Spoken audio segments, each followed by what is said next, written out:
Welcome to And Yet, this year's theme for online adult education. This is the second video of a two-part series on developing healthy boundaries. And if you remember, the first video is also talking about Terry Cole's book. And we talked about how there is a difference between rigid, porous, and healthy boundaries. We talked a lot about how we come to acting out our boundary behaviors, and oftentimes they're not something that we have chosen. We've seen that modeled in our families of origin or the society we were raised in, and some of all those things have made our boundary behaviors developed in such a way that we may not even recognize that.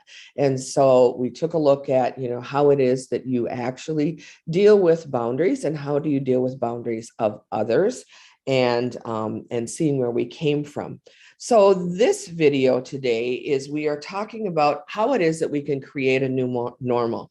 Many times we go along on autopilot and just behave the way that we used to, and then can't figure out why either we're not getting our needs met or we're destroying, relationships.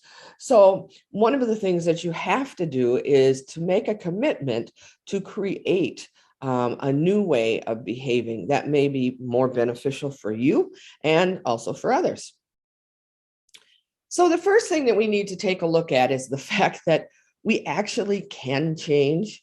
You've heard me talk about neuroplasticity before, and there's a lot of research on that. And it is basically saying that our brains will continue to change. So the old adage that, well, this is the way I am and, take it or leave it, is not correct. If you want to change, you can change. So we are not stuck in responding in old patterns. We can respond with more intention, and that's what we're going to be taking a look at doing now. Couple things that she talked about that were helpful in a bigger sense before you move it into kind of the nuts and bolts of doing this. But again, it's meditation. And I've talked an awful lot about meditation last season. What she had found, especially for her, is that because she's a regular meditator, it adds 3 seconds to her response time. So instead of doing a knee-jerk reaction on relating to people when there are boundary issues or whatever, she has a longer response time because of meditation. And this has been proven statistically. So of course, then there would be less drama and more joy. The other thing about being able to sit and be quiet is you become more aware of what's not working for us. What isn't working here? What am I missing in my life? Why did this end up being an issue and such a big issue? And meditation helps with that. The other thing is that, meditation helps with body, mind, and spirit, which, I truly believe that we are all connected with that. And that's all, 3 parts of a triangle in how our lives move forward.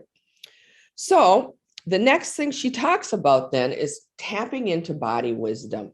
And she spent quite a bit of time talking about this. And I found this, very interesting. We've talked a little bit about this, but our bodies have an awareness that we may not realize. And if we can tap into feelings and things that we have in our body, it can lead us to taking a look at what may need to be changed. So that wisdom of our body is always available. You just need to be able to have an awareness of that, especially with boundary setting, because sometimes you don't know that your boundaries have been violated or whatever until you feel something, and it may be that you feel the hair rise on the back of your neck. It could be that you get knots in your stomach, or there's a pain in your throat, or you have chest pain, or you can feel, tensing shoulders. Some people will feel it as a headache or throbbing in their head. my husband Todd has this neck thing where the tendons in his neck get real tight when he's a little irritated or something has happened. So what you need to do when you ask yourself if you are having some kind of a physical reaction to something and you have no idea what it is. I mean, so many times we just think, it's something I ate, or it's, I must have pulled a muscle. And oftentimes it is not. So ask yourself, what are you feeling? And then where in my body am I feeling it? Where is that pain? Do I feel a tightness in my heart? Does something make me feel really sad? And then what is it that triggered that feeling? Was it an interaction or was it a thought? Was it something that happened and you were okay with that, but then as you started to think about it, then all of a sudden this tension arose in your body? Okay, so those are two main kind of big things that, will help in taking a look at how you set up some good positive boundary behavior. The next thing is seeing the difference between your preferences, desires, and deal breakers. So you need to establish healthy boundaries. You need to know yourself well enough to know what are these things that actually I will be setting up for my boundaries. Preferences are the things that are simply you're partial to one option over another. Maybe you like coffee more than you like tea, or maybe, you like fall better than winter or summer. Those would be preferences. And oftentimes we never think about our preferences. And what happens many times in families, you just assume people know your preferences, and that isn't necessarily true. But it is interesting to take a step back and think, what is it that I really do prefer? And the problem is, again, if you are going to have preferences that deal with a relationship, you need to communicate your preferences. So it's not like you can just expect somebody to know what those preferences may be. So when you go ahead and you communicate your preferences, you have no idea how the other person is going to react. It's the same way whenever you set up a boundary or whatever you do. Some people will respond with gratitude and say, oh, gosh, I never knew that. Well, I'll remember that next time. And others may interpret any kind of a request as a demand. And that is not your issue, and it should not stop you from, saying that you may have a preference. But to get your needs met, you have to be very specific about what you would like. And then you have to be willing to compromise. You have to be willing to negotiate. You have to be willing to accept not only a yes, but a no. And I think that's the piece that we've gotten into a real bad boundary habit in our society is we put demands out there and we expect them to be met when actually they are oftentimes something that needs to be worked out in a relationship. So the big difference here is knowing a little bit, again, if you are somebody that has more porous boundaries, do you know the difference between, are you just giving in to keep the peace? And sometimes that is okay to do. Sometimes that may be the best choice.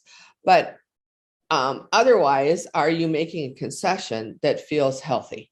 An example of this, and she may consider this more a desire than a preference, but say you're in a partnered relationship and one person likes to get up early in the morning and the other person likes to go bed late at night.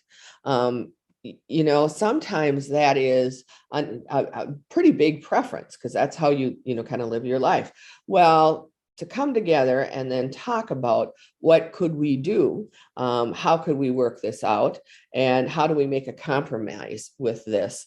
It would be an example of taking a preference or even a desire and making that work.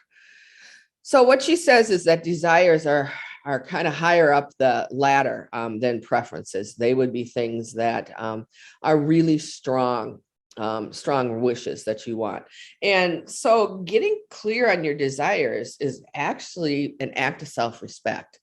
Um, it's a way of actually knowing yourself and honoring, the uniqueness that God has created in you. So desires many times can be squashed because you're afraid you're going to hurt somebody's feelings, or there could be a judgment or wrath.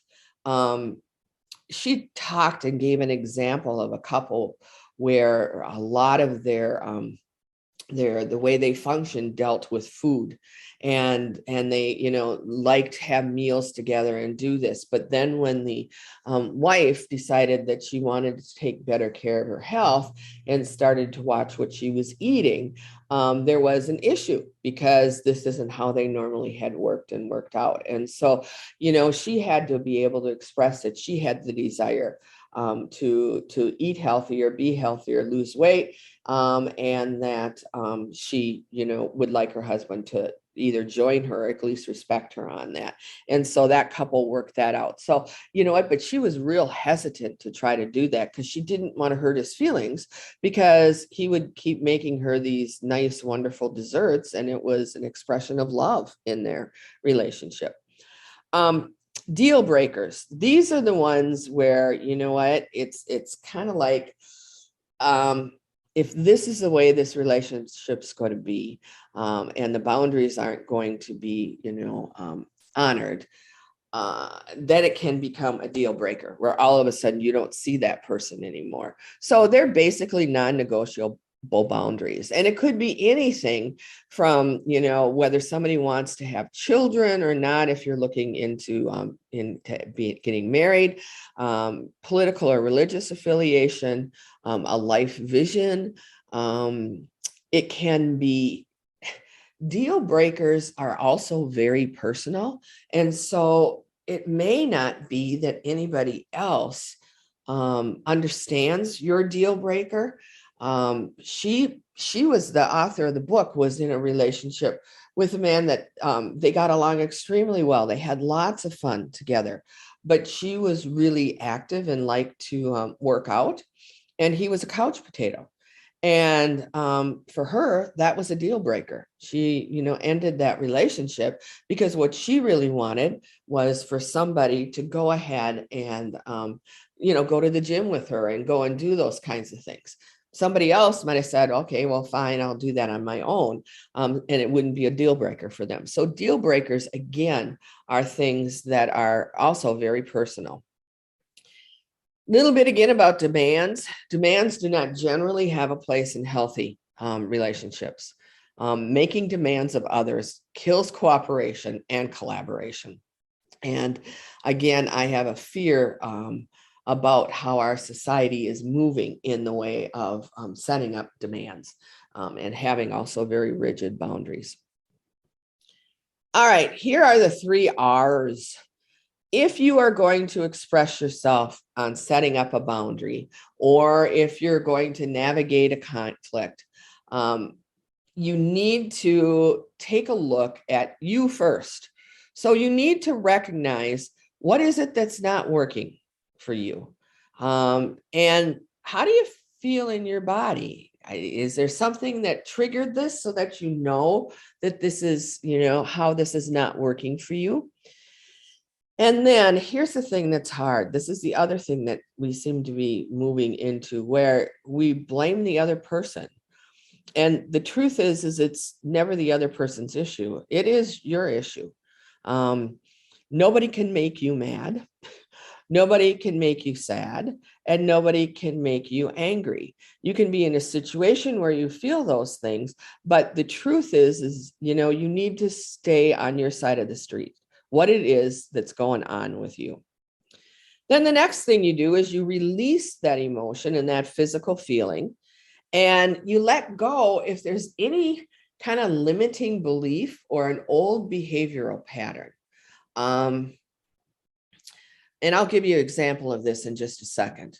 And then when you do respond, you act from a more mindful place. If you've looked at the 3 R's, if you've taken a step in a few minutes to just think about what happens in that situation and where you're at, you can then make a simple request, and then you can take a new action. So boundaries are more than just keeping unwanted behavior out. They're protecting the sacred space within. So say, for example, I don't know if you have anybody in your family, whether it's your kids or whatever, who, where their phone is kind of an attachment to their body. And it so happens that my husband, Todd, is really attached to his phone. Sometimes I think much more than he definitely is to me.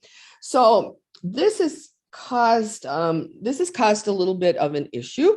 He's working internationally, so you get calls all of the time. So neither one of us have regular work hours.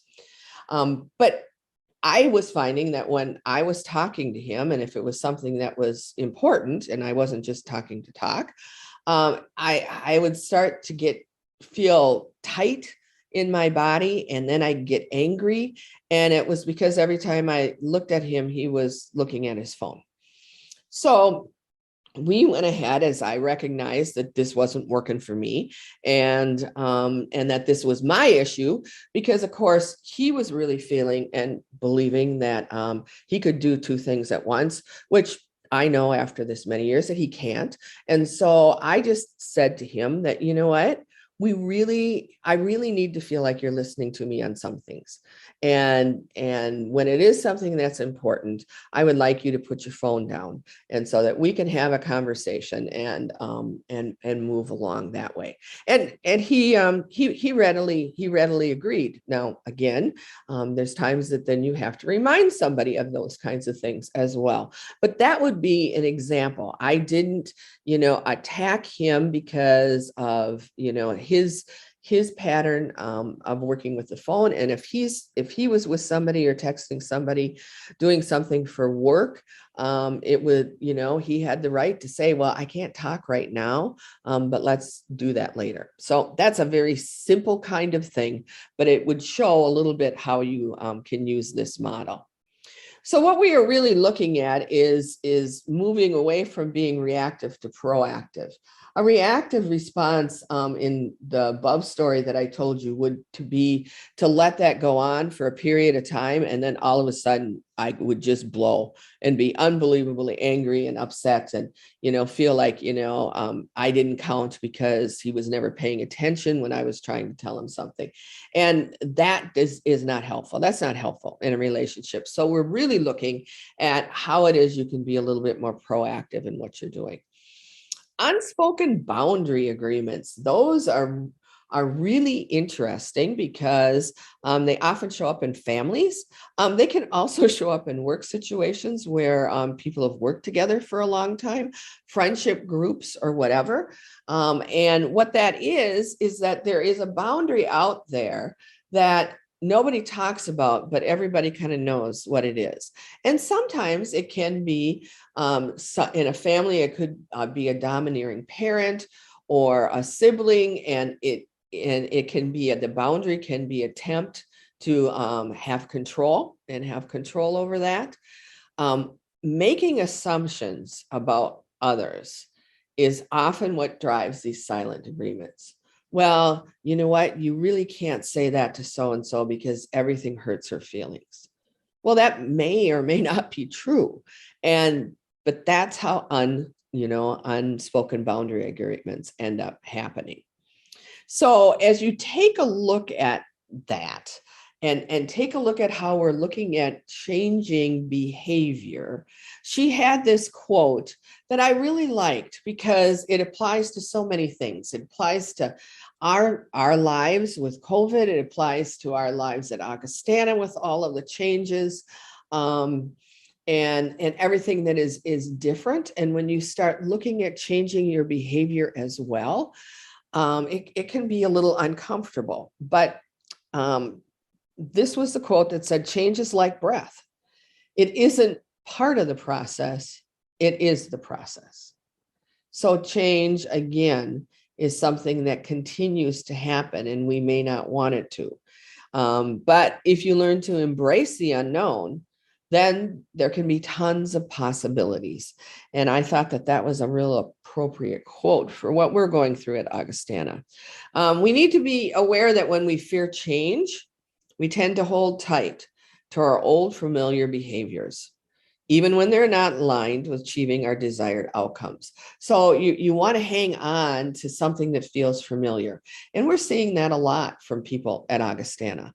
Where if there is any change, there are reactions to that. And it's more just because change is scary. It is also hard to deal with that. So again, I am turning around and asking you to, as we relate to one another, to pay attention and make some changes in your behaviors. So internal boundaries are a big one.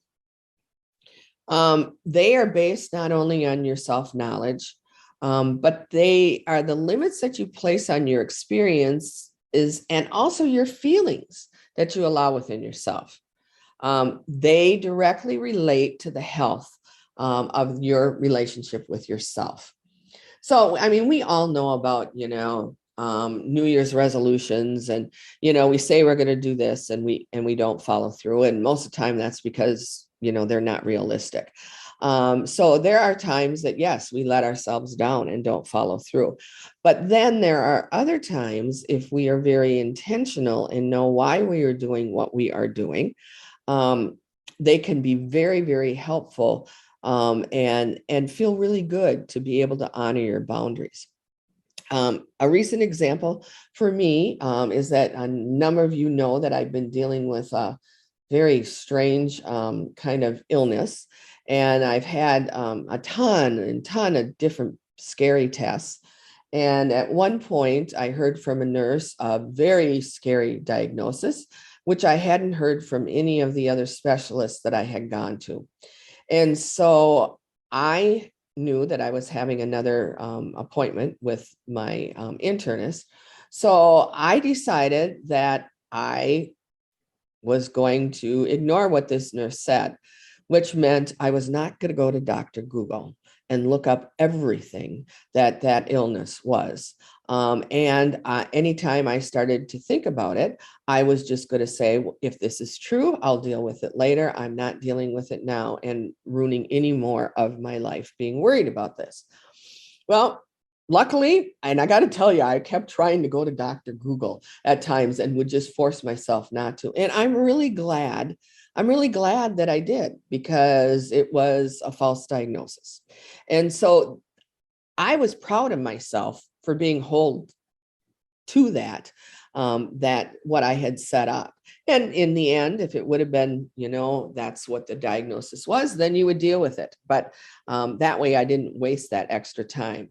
So self-abandonment is kind of a real good symptom of not having good internal boundaries, where everything you do is for everybody else. You never think of yourself first. And a lot of times that's kind of ingrained in women, as we saw in the first video. So I think that's one thing to really pay attention to. But if you have healthy internal boundaries, you feel peaceful inside, because you can trust yourself enough to take care of you. And we may understand that in our heads, but doing that as a practice can oftentimes be harder. You need to value your own feelings more than about how others will respond to you. And I think that is also a big step to take for many of us.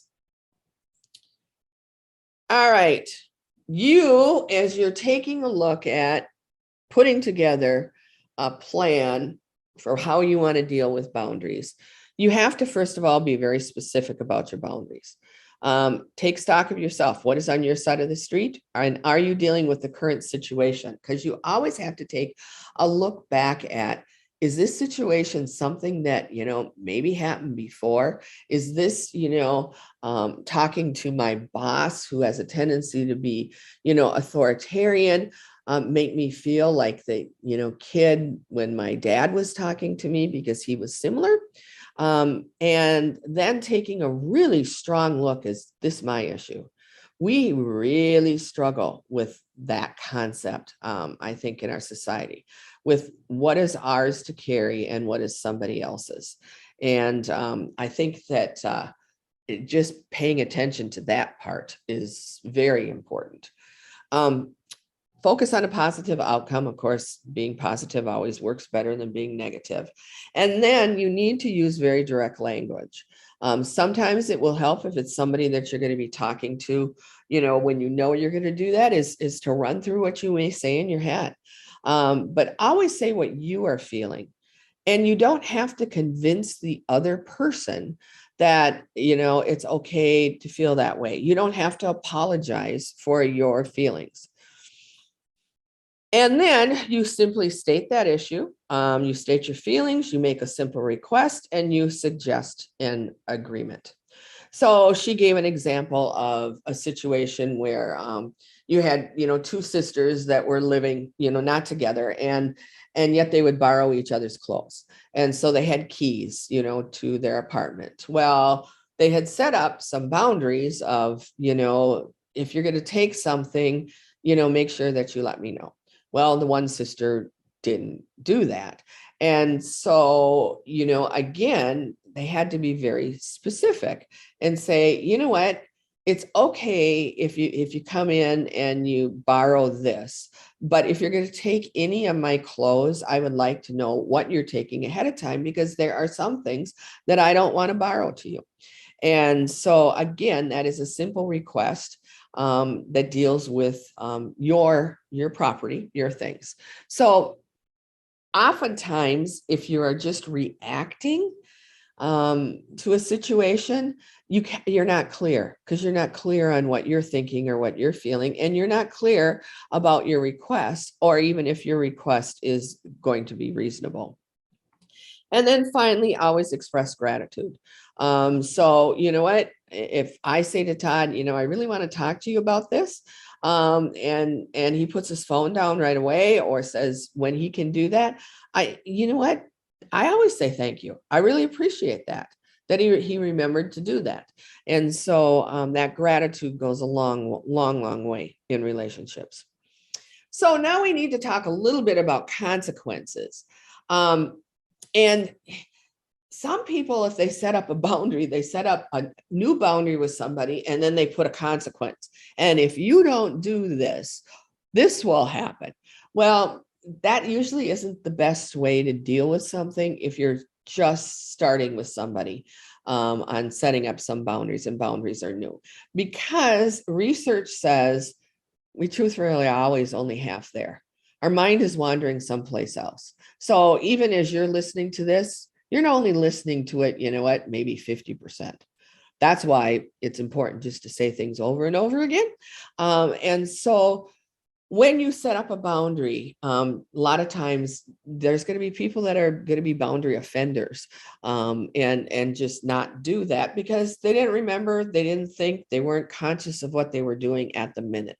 And so you keep that in mind before you start to deal with consequences. But if you have somebody that continues, has agreed to some set of boundaries and then continues to kind of damage or destroy them, then you may need to add a consequence.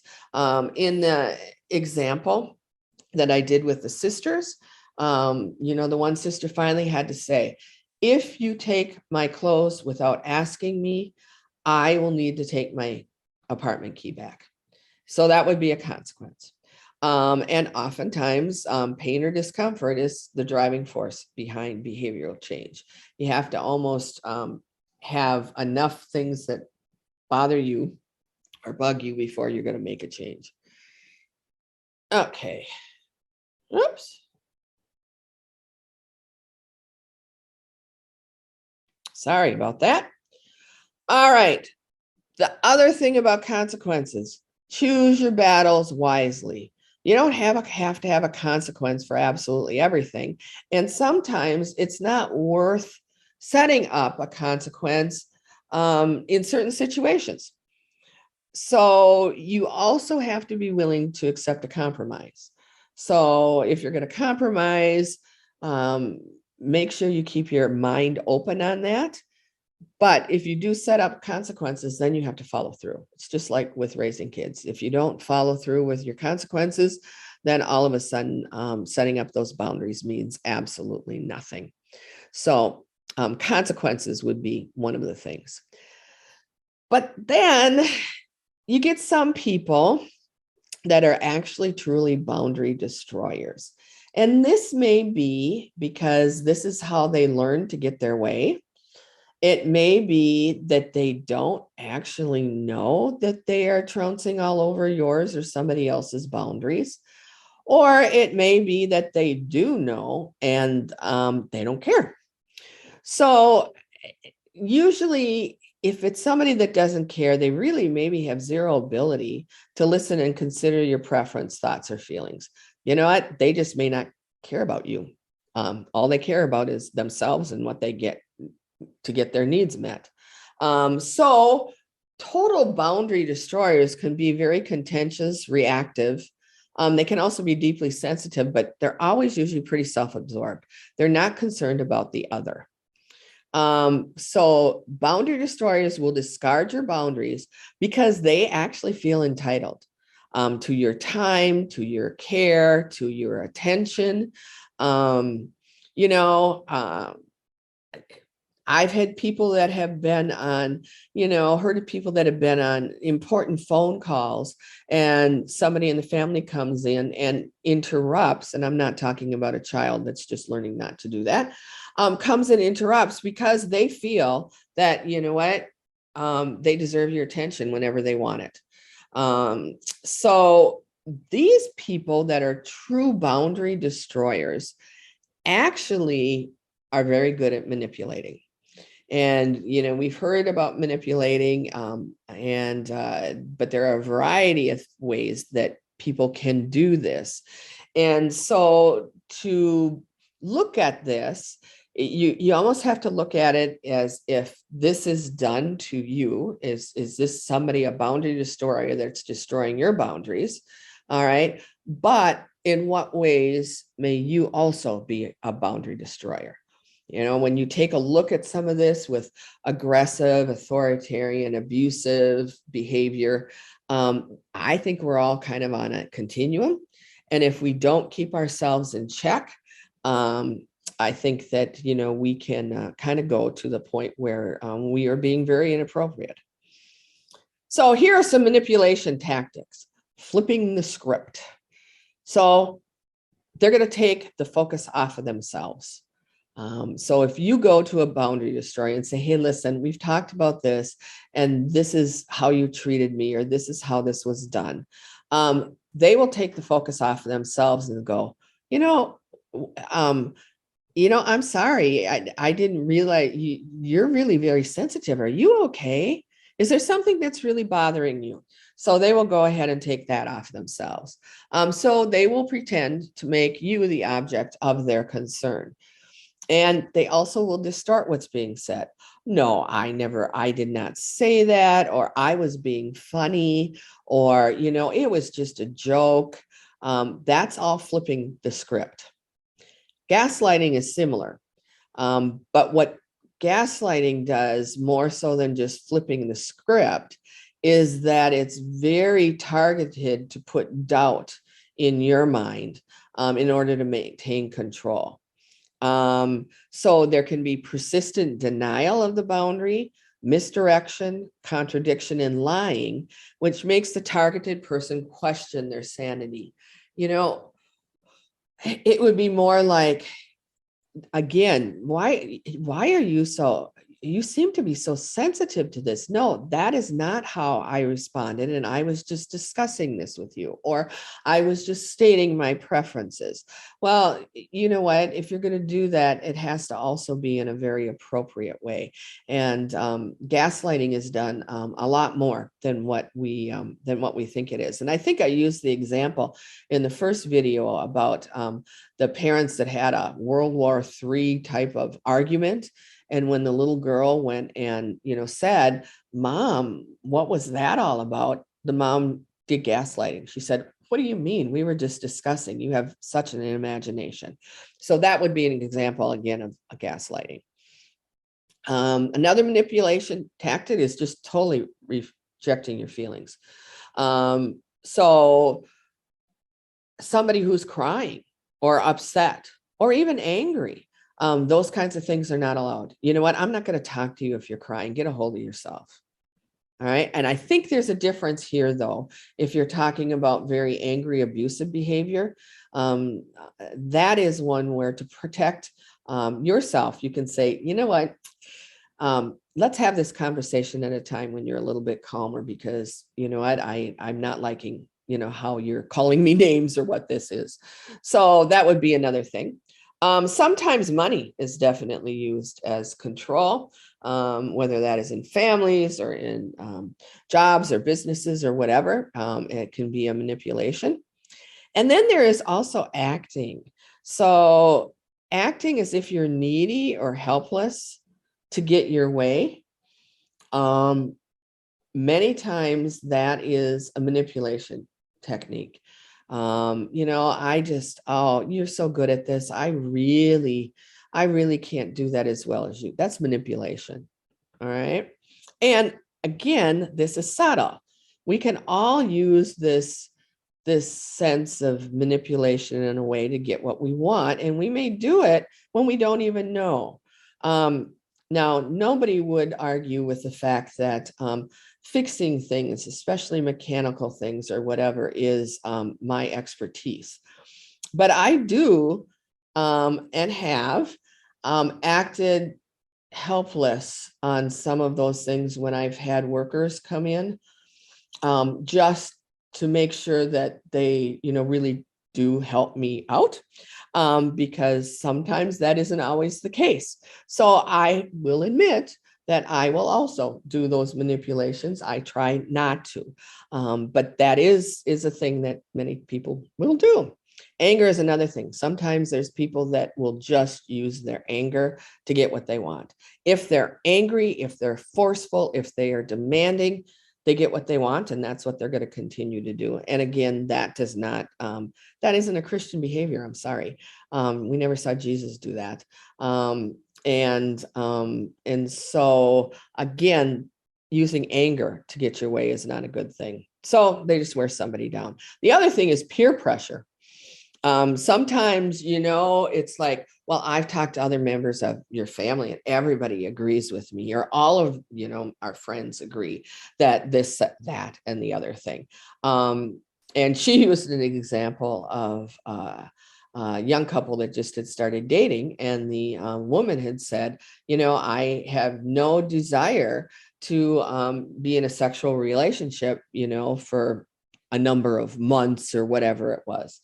And the date came back the next time with research that he found that said, women were sexually active after 3 dates. Well, I think she dumped him, which was probably a really good idea, because whether that boundary was good or bad doesn't make a difference. It was her boundary. And if she was going to be respected for that, you know what, that would be a big, destroyer.